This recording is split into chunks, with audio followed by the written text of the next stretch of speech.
এই গরমে বন্ধুরা খুব হালকা করে একটা মাছের রেসিপি করে আপনাদেরকে দেখাবো। সেই জন্য এখানে একটু নুন আর হলুদ দিয়ে দিচ্ছি। মাছটার মধ্যে নুন হলুদ দিয়ে মাখিয়ে আমি মাছটাকে আগে ভেজে নেব। তো আমি সুমনা চলে এসেছি আমার রেসিপি জুলি থেকে একটা রেসিপি নিয়ে। আশা করি আপনারা সকলে ভালো আছেন, সুস্থ আছেন। আজকে আমি আপনাদেরকে একটা মাছের রেসিপি শেয়ার করব। খুব হালকা রেসিপি, গরমকালে এটা খেতে কিন্তু খুবই ভালো লাগে, আর এক থালা ভাতও খাওয়া হয়ে যাবে। তাহলে চলুন, আমি মাছটা দেখুন নুন হলুদ মাখিয়ে নিয়েছি। এবার মাছটাকে আমি ভেজে নিচ্ছি। আমার পরিবারে আমার সকল বন্ধুদের স্বাগত জানিয়ে আমি আমার রান্না শুরু করছি। একটা প্যানে আমি তেল দিয়ে দিয়েছি, তেলটা গরম হয়ে গেছে। এবার আমি মাছটা ভেজে নেব। এর মধ্যে প্রথমে কিন্তু আমি মাছের পিসগুলো ভালো করে ভেজে নেব, একটু বেশ লালচে করে ভেজে নেব। একটু নুন দিয়ে দিলাম, মাছগুলো তাহলে লেগে যাবে না। এমনিতে ননস্টিকের কড়াইয়ে নুন না দিলেও কিন্তু হয়, এমনি অ্যালুমিনিয়ামের কড়াইয়ের মধ্যে নুনটা দিলে ভালো হয়। তো মাছটা আমি আঁচটা কমিয়ে ভেজে নিই প্রথমে। এরকম বন্ধুরা আমি মাছটা ভেজে তুলে নিয়েছি। এবার এর মধ্যে আমি আলু ভাজবো। এই মাছের তেলের মধ্যে এইরকম সাইজের আলু কেটে নিয়েছি, একটা বড় সাইজের। এই আলুগুলো আমি ভেজে নেব। এরকম বন্ধুরা আলুটা ভাজা হয়ে গেছে, আমি আলুটা তুলে নিচ্ছি। এই তেলের মধ্যে আমি দিয়ে দিচ্ছি হাফ চামচ কালো জিরে আর 4টে কাঁচা লঙ্কা চেরা। এটাকে আমি একটু ভেজে নেব। কাঁচা লঙ্কা আর কালো জিরে একটু সুন্দর গন্ধ বেরোবে, ততক্ষণ পর্যন্ত একটু ভেজে নেব। প্রচণ্ড গরম বন্ধুরা, এই গরমে তো না খেয়েও থাকা যাবে না, আবার খেতেও হবে, কিন্তু বেশি তেল মশলা খাওয়াও যাবে না। সেই জন্যে খুব কম তেল মশলায়, পারলে মশলা ছাড়া যতটা সম্ভব রান্না করে খাওয়াটাই ভালো। আর সেই জন্য দেখুন আমি কিন্তু আজকে এই মাছের ঝোলটা একদম মশলা ছাড়াই রান্না করব, খুব কম মশলা দিয়ে, আর খেতেও কিন্তু অসাধারণ হয়। এখানে আমি মাছটায় আলু দিয়েছি, আপনারা কিন্তু আলু খেতে না চাইলে আলুটা দেবেন না, আলু ছাড়াই রান্না করবেন।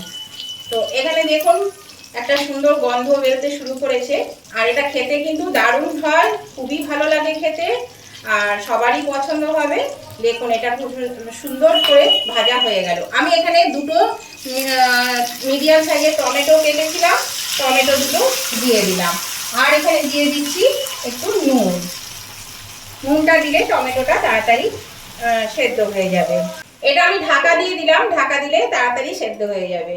আমি ঢাকাটা খুলে দিচ্ছি বন্ধুরা। দেখুন টমেটোটা কিন্তু সেদ্ধ হয়ে গেছে, বেশ সুন্দর নরম হয়ে গেছে একদম।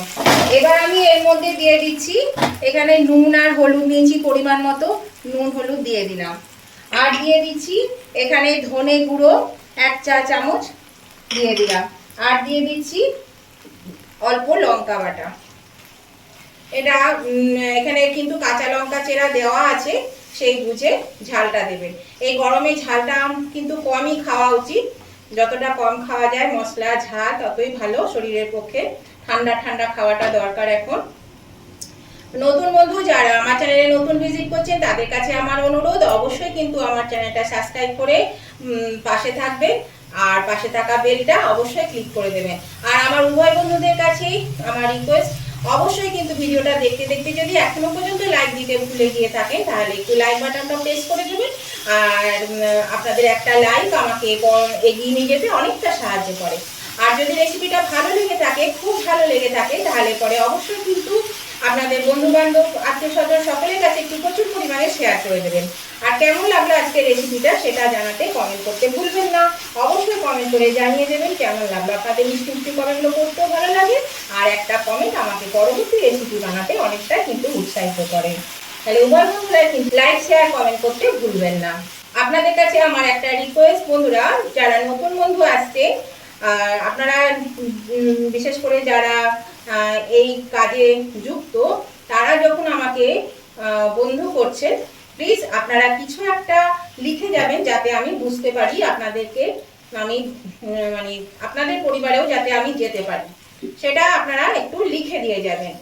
শুধু হয়তো রেসিপি দেখে আপনারা বলেন যে ভালো হয়েছে, কিন্তু আমি তো বুঝতে পারি না, বলুন একটু এটা লিখে দিলে ভালো হয় যাতে আমি বুঝতে পারি। আর বন্ধু করে কিন্তু যদি ভালো লাগে তবেই সত্যি সত্যি বন্ধু করবেন, আর বন্ধু করার পরেই অনেকে আবার একটু সময় দেন না, 1 ঘন্টা 2 ঘন্টার মধ্যেই আবার বন্ধুটা তুলে নেন। সেটা কিন্তু কখনোই করবেন না, একটু সময় দেবেন, 1 দিন 2 দিন সময় দেবেন। আমি সঙ্গে সঙ্গে আমি বন্ধু ব্যাগ দিতে পারি না, আমি একটু সময় চাই, সেই জন্য আমি পরে কিন্তু অবশ্যই দিয়ে দেবো। সেটা 7 দিন পর হলেও কিন্তু আমি দিয়ে দিই, কাজে একটু সময় দিতে হবে। আমি এর মধ্যে জল দিয়ে দিচ্ছি। এবার আমি এর মধ্যে ভেজে রাখা আলুগুলো দিয়ে দিচ্ছি। এর মধ্যে আমি আলু দিয়ে দিলাম আর একটু হলুদ আর একটু নুন দিয়ে দিলাম। এবার আমি এটা ঢাকা দিয়ে দেব আলুটা যতক্ষণ না সেদ্ধ হচ্ছে, আর আঁচটা আমি মিডিয়ামে দিয়ে দিলাম। এরকম বন্ধুরা আমি ঢাকাটা খুলে দিচ্ছি। এবার দেখুন আলুগুলো কিন্তু সেদ্ধ হয়ে গেছে, এই দেখুন আলু সেদ্ধ হয়ে গেছে। আমি আঁচটা বাড়িয়ে দিলাম। এবার আমি মাছগুলো দিয়ে দিচ্ছি। মাছগুলো দিয়ে আমি একটু নেড়ে দিচ্ছি, মাছগুলোকে একটু ঝোলের মধ্যে ভালো করে দিয়ে আমি মিনিট 2-3 জন্য একটু ঢাকা দিয়ে দেব, আঁচটা একটু কমিয়ে, মাছটা একটু ঝোলটা চষে নেবে। তাহলে এটা একটু কমিয়ে দিলাম, ঢাকা দিয়ে দিলাম। এই দেখুন বন্ধুরা আমি নামিয়ে নিয়েছি, এটা হয়ে গেছে, দেখুন কতটা লোভনীয় হয়েছে। আর এটা খেতেও খুবই সুস্বাদু হয়, অবশ্যই গরমকালে এভাবে করে খাবেন। আর আমার রেসিপিটা ভালো লাগলে উভয় বন্ধুরা লাইক শেয়ার কমেন্ট করতে ভুলবেন না, লাইক শেয়ার কমেন্ট করে দেবেন। আজকের মতন আমি ভিডিওটা এখানেই শেষ করলাম। আবার আমি নতুন ধরনের নতুন কোনো ভিডিও নিয়ে চলে আসবো। ততদিন আপনারা ভালো থাকবেন, সুস্থ থাকবেন। Tata, bye bye.